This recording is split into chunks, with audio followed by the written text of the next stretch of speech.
Okay, guys, we're here to do another episode of Return to the 90s where we're going to pick three movies and also three TV shows that were incredibly impactful for everybody that everybody was talking about.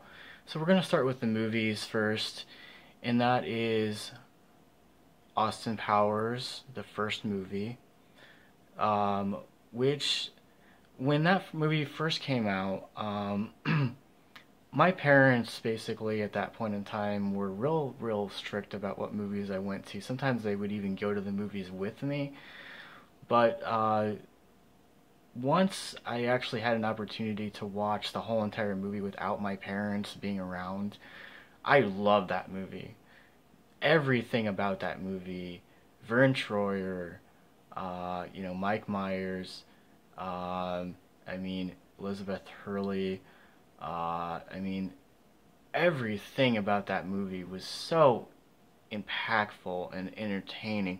Seth Green, uh, there's absolutely nothing wrong with that movie. I love Austin Powers. The second movie we're going to be talking about is another great movie, and that's Terminator 1. And sometimes people say, oh, well, Terminator Genesis and all these other spin-offs and stuff were better than the original Terminator and Judgment Day. But I just want to say that Arnold Schwarzenegger really, there's only one person who can play the Terminator. So with that, we'll move on to the next movie. And the next movie is another good movie which really benefited Eddie Murphy's career, and that's The Nutty Professor. Um, Eddie Murphy, honestly, was just known for movies like Coming to America and, goofy spin off, type comedies. But I really enjoyed The Nutty Professor. I thought that was one of his better movies. I definitely think it's better than the second movie. Um, for one thing, the character about how he wants to better his life and try to be this romantic character for all the women in his life, and it's really interesting. It's a really interesting plot for a movie. And it has a fair amount of good music to it, to the soundtrack. And yeah, those are just a few movies I wanted to talk about. Now, TV wise, we are going to be getting into some good ones here. We're going to be talking about Dawson's Creek. Now, back in the day, I, unlike every other guy, honestly, only watched this show because of the female characters. And I wasn't really paying attention to the story plots of the episodes. But as time went on, I started watching the show a little bit more and got into it. And Katie Holmes, obviously, is another reason why to watch it. James Van Der Beek was a great actor, honestly. He did lots of other cameos in other movies.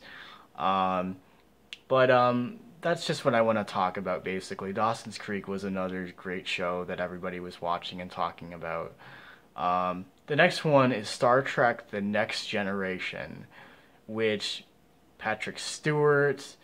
I love Star Trek The Next Generation. That show really defined science fiction and Star Trek for years to come, honestly. Spin-offs, movies. What else could I say?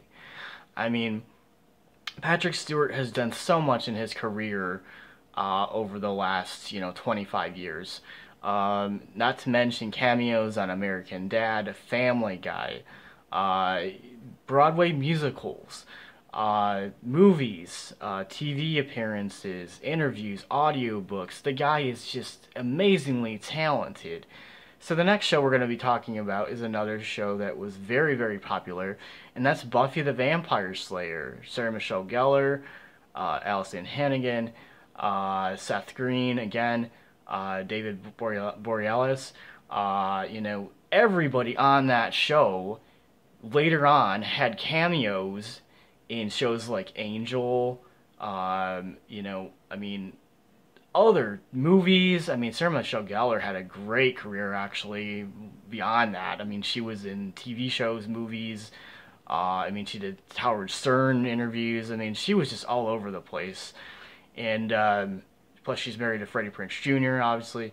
So, with that, you know, I thought the earlier seasons of Buffy were really great. When we got into the end of the series, I kind of lost interest because it was like this doesn't make any sense at all. Like what? And then the last episode of the series to me was a huge failure, honestly, as a fan of the show because it was a show that in the earlier years it really followed the struggles between being the Slayer and fighting the demons and vampires and saving her friends. But when they got into season 6, 7, and 8, I lost interest, honestly. Not to mention there was an Xbox game that was an action game that came out as well, which I only played once. And it was okay. It wasn't, you know, something I would play multiple times by any means. But the other show, really quick, actually, that I want to mention is another show that everybody watched, and I don't care who admits this or not, but let's be honest here. Let's get into Charmed. Shannon Doherty, Holly, Alyssa Milano. I mean, Charmed was one of the best action drama shows ever released as far as I'm concerned. The new one that's out now does not compare one single bit to what that show was. I mean, think about the fact that Rose McGowan was also on the show, which she was very popular. She was in Scream. She was in Jawbreaker, a bunch of other movies as well. Ready to Rumble with David Arquette. Charmed was one of those shows that I don't care what you say, that was an amazing show, and it really defined drama and action and mixing both of them together to come up with an outstanding and amazing show.